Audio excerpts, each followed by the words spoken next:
Indian വൈദ്യുതി മേഖലയുടെ സമഗ്രമായ പരിഷ്കരണത്തിനായി കേന്ദ്ര സർക്കാർ മുന്നോട്ടുവെച്ച ഇലക്ട്രിസിറ്റി ഭേദഗതി ബിൽ 2025 കരട് നിർദ്ദേശങ്ങൾ ദേശീയ തലത്തിലും സംസ്ഥാനങ്ങളിലും വലിയ ചർച്ചകൾക്ക് തിരികൊളുത്തിയിരിക്കുകയാണല്ലോ. നിലവിലുള്ള വൈദ്യുതി നിയമത്തിൽ കാലോചിതമായ മാറ്റങ്ങൾ വരുത്തുക, വിതരണ കമ്പനികളുടെ സാമ്പത്തിക സ്ഥിതി മെച്ചപ്പെടുത്തുക, മത്സരക്ഷമത വർദ്ധിപ്പിക്കുക, താരിഫുകൾ യുക്തിസഹമാക്കുക തുടങ്ങിയ ലക്ഷ്യങ്ങളാണ് ബില്ലിന് പിന്നിലെന്ന് കേന്ദ്രം വ്യക്തമാക്കുന്നു. എന്നാൽ വൈദ്യുതി കൺകറന്റ് ലിസ്റ്റിൽ ഉൾപ്പെടുന്ന വിഷയമായി ഈ നീക്കം സംസ്ഥാനങ്ങളുടെ അധികാരം കവർന്നെടുക്കുമോ എന്ന ആശങ്കയാണ് കേരളം ഉൾപ്പെടെയുള്ള സംസ്ഥാനങ്ങൾ പ്രധാനമായും ഉന്നയിക്കുന്നത്. വൈദ്യുതി വിതരണ രംഗത്ത് മത്സരം വർദ്ധിപ്പിക്കുക എന്നതാണ് ബില്ലിന്റെ സുപ്രധാനമായ ലക്ഷ്യങ്ങളിലൊന്ന്.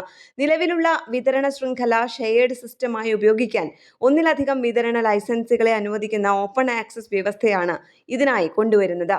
ഇത് വിതരണ കമ്പനികളുടെ കുത്തക ഒഴിവാക്കി ഉപഭോക്താക്കൾക്ക് മെച്ചപ്പെട്ട സേവനം ലഭിക്കാൻ വഴിയൊരുക്കുമെന്നാണ് കേന്ദ്രത്തിന്റെ വാദം. കൂടാതെ നിരക്കുകൾ വൈദ്യുതി നൽകുന്നതിനുള്ള ചെലവ് പ്രതിഫലിപ്പിക്കുന്ന തരത്തിൽ നിജപ്പെടുത്താനും ബിൽ നിർദ്ദേശിക്കുന്നു. നിലവിൽ ചില ഉപഭോക്താക്കൾക്ക് കൂടുതൽ നിരക്ക് ഈടാക്കി മറ്റു ചില വിഭാഗങ്ങൾക്ക് സബ്സിഡി നൽകുന്ന ക്രോസ് സബ്സിഡി സമ്പ്രദായം ഒഴിവാക്കണമെന്നും ബിൽ നിഷ്കർഷിക്കുന്നു. പുതിയ സാങ്കേതിക വിദ്യകളായ എനർജി സ്റ്റോറേജ് സിസ്റ്റം ഉൾപ്പെടെയുള്ളവയ്ക്ക് നിയമപരമായ അംഗീകാരം നൽകാനും വൈദ്യുതി വാങ്ങുന്നതിലും വിൽക്കുന്നതിലും കൂടുതൽ വഴക്കവും സുതാര്യതയും കൊണ്ടുവരാനും പുതിയ വൈദ്യുതി മാർക്കറ്റുകൾ പ്രോത്സാഹിപ്പിക്കുവാനും ബിൽ വ്യവസ്ഥ ചെയ്യുന്നു. നിയമം നടപ്പാക്കുന്നതിൽ കാലതാമസം ഒഴിവാക്കാൻ റെഗുലേറ്ററി കമ്മീഷന് താരിഫ് സ്വമേധയാ നിശ്ചയിക്കാനുള്ള അധികാരം നൽകുന്നതും നിയമലംഘനം നടത്തുന്ന റെഗുലേറ്റർമാർക്കെതിരെ നടപടിയെടുക്കാൻ പുതിയ കാരണങ്ങൾ ഉൾപ്പെടുത്തിയതും ബില്ലിന്റെ പ്രധാന പ്രത്യേകതകളാണ്.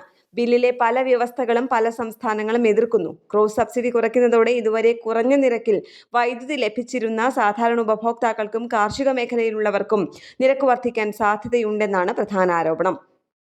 ഈ കൗൺസിൽ സംസ്ഥാനങ്ങളുടെ താരിഫ് നിർണയം ഉൾപ്പെടെയുള്ള വിഷയങ്ങളിലെ അധികാരം കവർന്നെടുക്കുമെന്നാണ് കേരളം ഉന്നയിക്കുന്ന പ്രധാന ആശങ്ക. ഇത് വൈദ്യുതി വിതരണത്തിന്റെ സ്വകാര്യവൽക്കരണത്തിന് വഴിയൊരുക്കുമെന്നും പൊതുമേഖലാ സ്ഥാപനങ്ങളെ ദുർബലപ്പെടുത്തുമെന്നും all India power engineers federation ഉൾപ്പെടെയുള്ള സംഘടനകൾ മുന്നറിയിപ്പ് നൽകിയിട്ടുണ്ട്.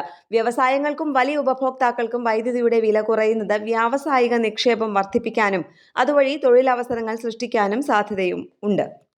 പുനരുപയോഗ ഊർജ്ജ സ്രോതസ്സുകളുടെയും സ്റ്റോറേജ് സംവിധാനങ്ങളുടെയും സംയോജനം എളുപ്പമാക്കുന്നത് കേരളത്തിൽ ഊർജ്ജ സ്വയം പര്യാപ്തതയ്ക്ക് സഹായകമാകും എന്നിങ്ങനെയുള്ള നേട്ടങ്ങളുണ്ട്.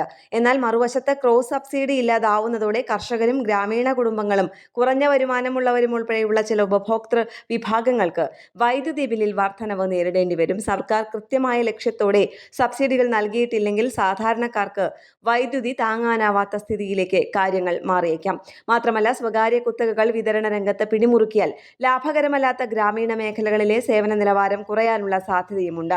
ഇലക്ട്രിസിറ്റി ഭേദഗതി ബിൽ 2025 ഇന്ത്യൻ വൈദ്യുതി മേഖലയെ കൂടുതൽ മത്സരാധിഷ്ഠിതവും സാമ്പത്തികമായി സുസ്ഥിരവുമാക്കാൻ ലക്ഷ്യമിടുന്നുണ്ടെങ്കിലും സംസ്ഥാനങ്ങളുടെ അധികാരം, സാധാരണക്കാരുടെ താങ്ങാനുള്ള ശേഷി, പൊതുമേഖലാ സ്ഥാപനങ്ങളുടെ നിലനിൽപ്പ് എന്നിവ സംരക്ഷിക്കാൻ സാധിക്കുന്ന തരത്തിലുള്ള പ്രതിരോധ സംവിധാനങ്ങൾ ബില്ലിൽ ഉൾപ്പെടുത്തിയിട്ടുണ്ടോ എന്നതിലാണ് സംശയമുയരുന്നത്. കേരളം ഉന്നയിക്കുന്ന ആശങ്കകൾ പരിഗണിച്ചും കേന്ദ്ര സംസ്ഥാന ബന്ധങ്ങൾ ഉലയാതെയും ഈ പരിഷ്കാരങ്ങൾ നടപ്പിലാക്കാനാകുമോ എന്നതാണ് ഇനി അറിയേണ്ടത്. കേരള പ്രണാമം എഡിറ്റോറിയൽ ചിന്താശകലങ്ങൾ.